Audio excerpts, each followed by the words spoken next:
Salut tout le monde et bienvenue sur ma chaîne dédiée aux ETL et aux outils DevOps.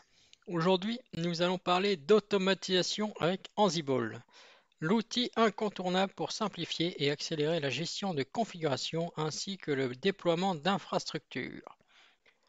Si vous appréciez ce contenu, n'oubliez pas de montrer votre soutien en likant, en vous abonnant et en laissant un commentaire pour des vidéos similaires. Pour rendre l'apprentissage d'Ansible plus accessible, j'ai décidé de décomposer ce tutoriel en plusieurs parties. Dans cette vidéo qui constitue la première partie, je vous donnerai un aperçu global d'Ansible. Nous examinerons un cas pratique en testant Ansible sur une instance EC2 d'AWS, qui est le cloud d'Amazon, c'est-à-dire Amazon Web Services.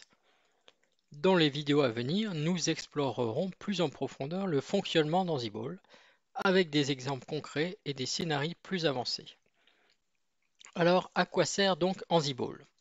Ansible est une puissante plateforme d'automatisation open source conçue pour simplifier la gestion de configuration, le déploiement d'applications et l'orchestration d'infrastructures. En utilisant un modèle déclaratif simple, c'est-à-dire des fichiers YAML, Ansible élimine la complexité des tâches répétitives et favorise la cohérence dans les environnements informatiques. Il faut savoir qu'Ansible existe en version communautaire, mais également en version entreprise qui est nommée Ansible Tower et nouvellement appelée Red Hat Ansible Automation Platform.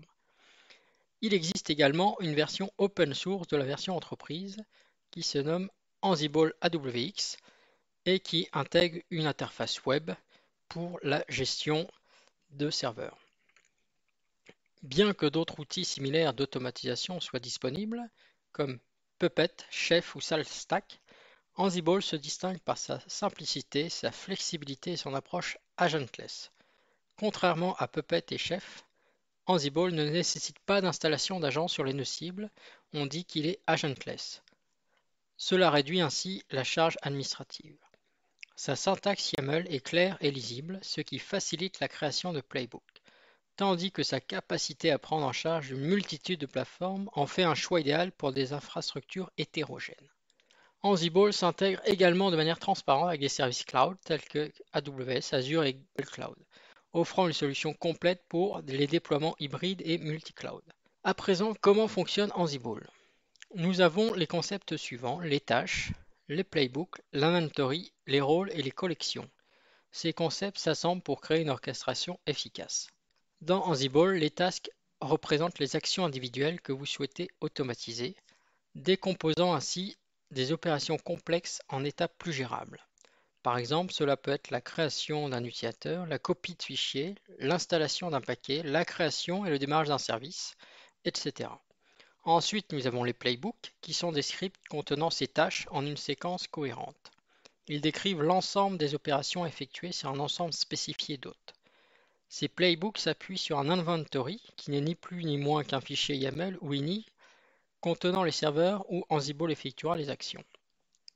Ensuite, pour rendre plus modulable le code Ansible, dans le cas de projets un peu plus complexes, nous avons les rôles qui sont des ensembles préconfigurés de tâches et de fichiers qui facilitent la réutilisation du code et la structuration des playbooks.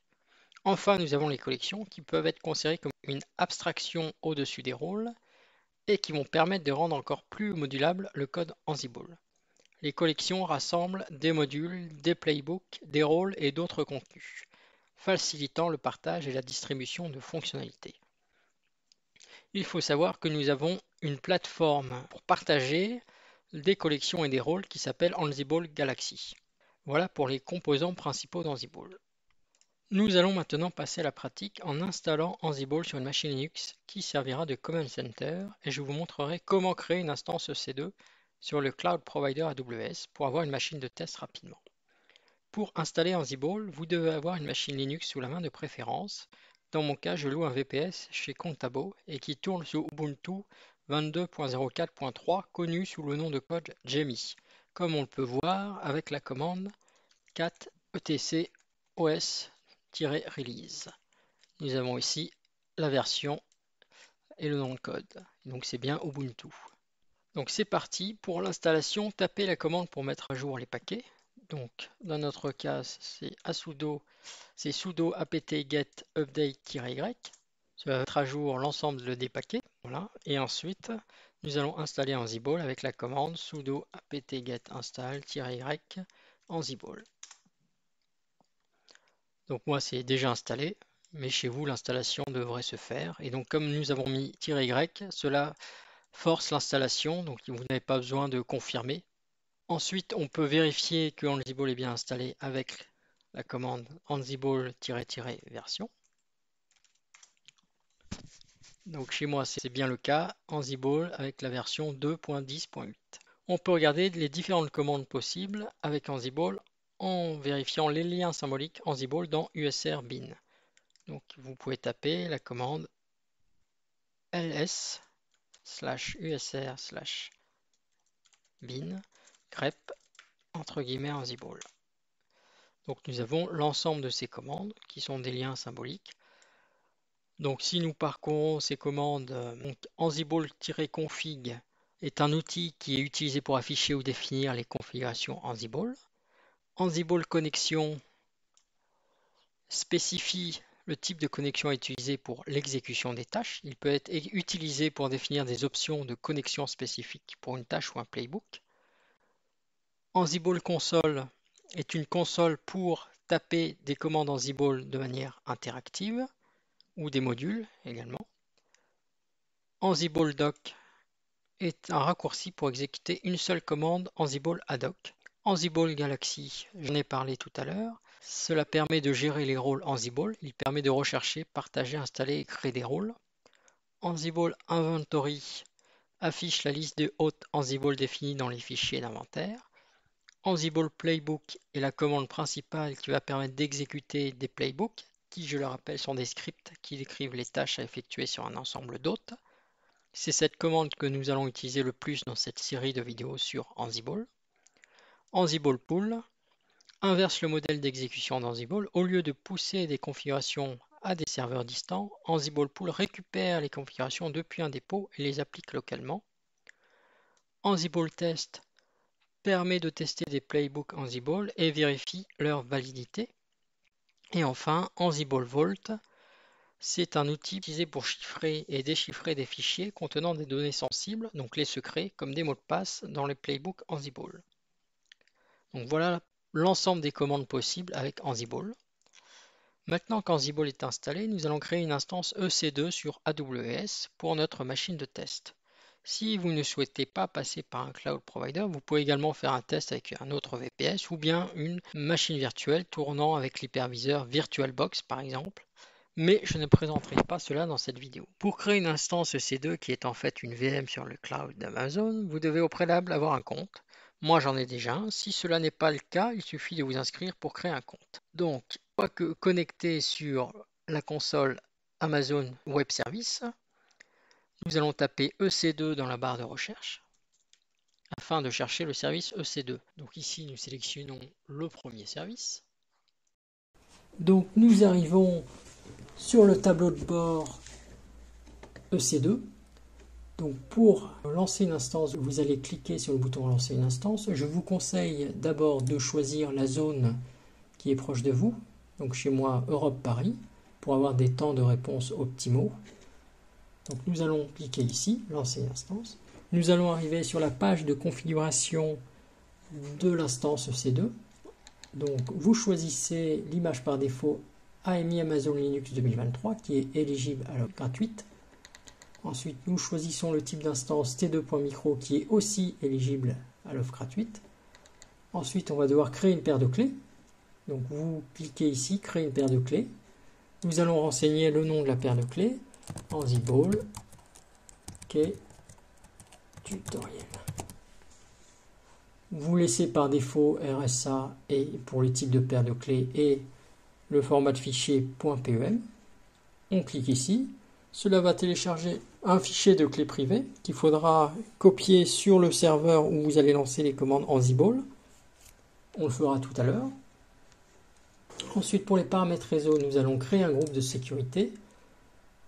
Donc vous laissez par défaut créer un groupe de sécurité et nous allons cocher les trois cases ici. Autoriser le trafic SSH depuis, autoriser le trafic HTTPS depuis l'Internet et autoriser le trafic HTTP depuis l'Internet.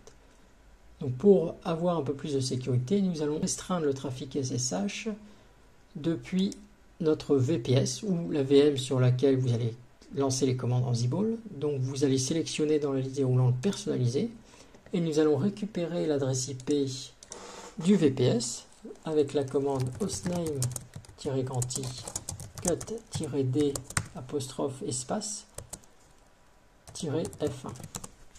Donc là, je récupère l'adresse IP, je vais la copier-coller ici. Comme ça, cela va restreindre le trafic SSH depuis uniquement cette adresse IP. Ensuite, vous laissez par défaut pour le stockage et pour les détails avancés, vous pouvez lancer l'instance. Donc cela prend quelques secondes. Ensuite, nous allons afficher le tableau des instances, afficher toutes les instances. Donc, nous avons ici la liste de toutes les instances, quel que soit leur état. Donc nous pouvons filtrer pour avoir uniquement la liste des instances en cours d'exécution. Donc voilà, nous avons notre instance en cours d'exécution. Si vous voulez avoir des infos sur l'instance, il suffit de cocher cette case en début de ligne. Toutes les infos de l'instance vont apparaître en bas de l'écran. Et l'info importante dont nous aurons besoin tout à l'heure est le DNS IPv4 public. Nous allons copier cela tout à l'heure dans le fichier inventory pour spécifier l'hôte. Donc voilà, là, à présent l'instance est prête.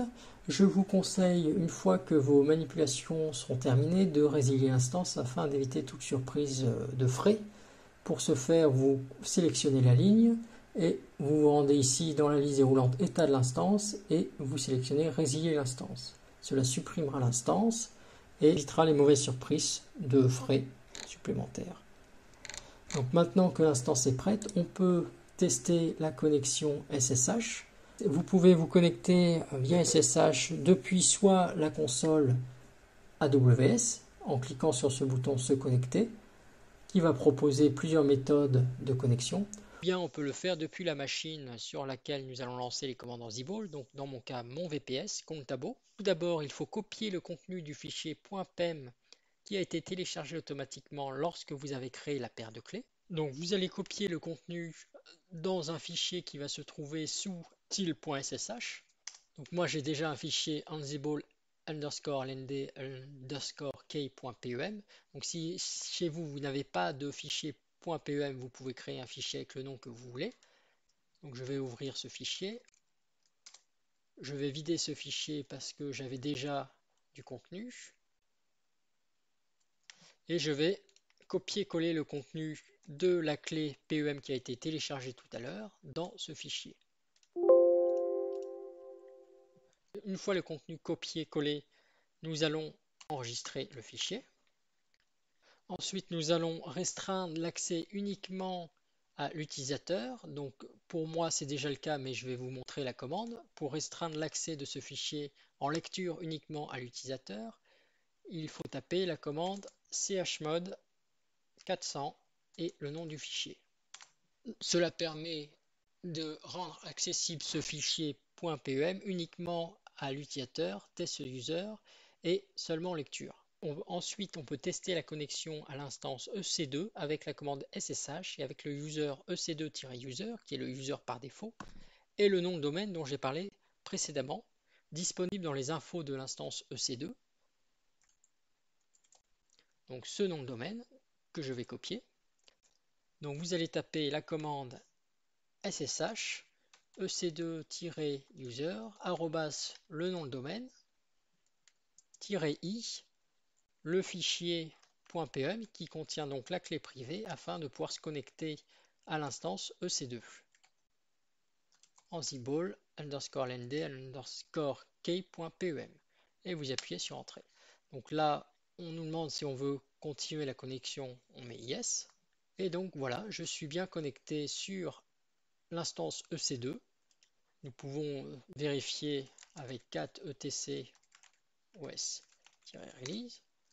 Donc nous avons bien l'ID Amazon, donc Fedora, donc c'est bien l'instance EC2. Donc je vous conseille, pour éviter tout risque de frais inutiles, lorsque vous avez terminé les manipulations, de résilier l'instance EC2.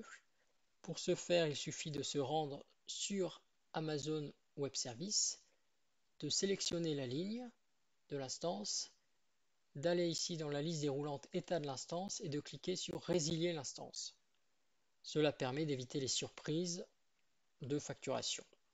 Donc maintenant que l'instance EC2 est accessible, nous allons pouvoir tester Ansible. Donc pour ce faire, nous allons créer un fichier inventory dans lequel nous allons préciser l'instance EC2 et nous allons lancer une commande Ansible avec le module ping juste pour voir via Ansible si nous avons bien accès à l'instance EC2. Donc pour ce faire, nous allons sortir de l'instance, nous allons retourner dans le dossier tuto Ansible et nous allons créer un fichier aws.yaml, donc chez moi il existe déjà. Nous rentrons dans ce fichier. Donc ce fichier correspond à l'inventory, c'est-à-dire l'ensemble des hôtes sur lesquels nous allons effectuer les actions Ansible. Donc dans notre cas, nous n'en avons qu'un, c'est l'instance EC2 que nous avons créée. Donc ce fichier inventory se présente de la manière suivante. Nous avons d'abord l'instruction all. Ensuite, nous mettons la balise host avec un S. Ensuite, nous mettons le nom de l'hôte. Donc là, moi j'ai mis web, mais vous pouvez mettre ce que vous voulez. Et ensuite, nous mettons les paramètres associés à l'hôte, donc le nom de domaine ou l'IP, le port, l'utilisateur pour se connecter via SSH lorsqu'on lance une commande Ansible et la clé privée. Je vais copier le nom de domaine qui se trouve dans les informations de l'instance EC2 sur AWS. Donc nous copions le nom de domaine. Et donc j'ai bien précisé le fichier qui contient la clé privée qui se trouve dans til.ssh et ayant pour nom ansible_lnd_k.pem. Donc une fois que vous avez configuré votre fichier inventory, vous pouvez l'enregistrer et nous allons tester Ansible avec la commande suivante. Donc Ansible, donc là nous mettons le nom de l'hôte ou vous pouvez préciser un nom de groupe puisqu'on peut faire des regroupements d'hôtes si vous avez créé des groupes. Dans notre cas, nous mettons uniquement le nom de l'hôte pour le moment. Nous mettons "-i" pour préciser ensuite le fichier inventory. Donc notre cas, c'est aws.yaml. Et ensuite, nous précisons le module que nous voulons lancer. C'est le module ping. Nous voyons donc une sortie en vert et le mot success. Donc le module ping a établi une connexion réussie avec l'hôte web tel que défini dans notre inventaire aws.yaml. Ce résultat confirme non seulement la disponibilité de l'hôte, mais également la capacité d'Ansible à communiquer efficacement avec lui. Dans cette démonstration, nous avons donc utilisé le module ping d'Ansible pour établir une connexion de base avec un hôte qui est l'instance EC2 d'AWS. Cependant, il faut savoir qu'Ansible propose une multitude de modules spécialisés pour automatiser une variété de tâches. La liste des modules possibles est disponible dans la documentation d'Ansible. Le lien vers cette liste de modules est disponible dans la description de cette vidéo. Par exemple, vous pourriez utiliser le module apt pour gérer les packages sur les systèmes basés sur Debian, ou bien le module DNF, anciennement yum, pour les systèmes basés sur Red Hat. Toutefois, et cela sera l'objet des prochaines vidéos Ansible, il est préférable d'écrire des playbooks plutôt que d'utiliser les modules dans le but d'avoir une approche plus structurée et maintenable. Voilà qui achève cette petite vidéo sur Ansible. Je vous ai expliqué ce qu'est Ansible et nous avons installé et testé Ansible avec une instance EC2 sur AWS. Si cette vidéo vous a été utile, n'oubliez pas de mettre un pouce bleu si vous avez apprécié le contenu. Pensez également à vous abonner à la chaîne pour ne manquer aucune mise à jour. Enfin, si vous avez des questions, des commentaires, n'hésitez pas à laisser un commentaire ci-dessous. Sur ce, je vous dis à bientôt pour une prochaine vidéo.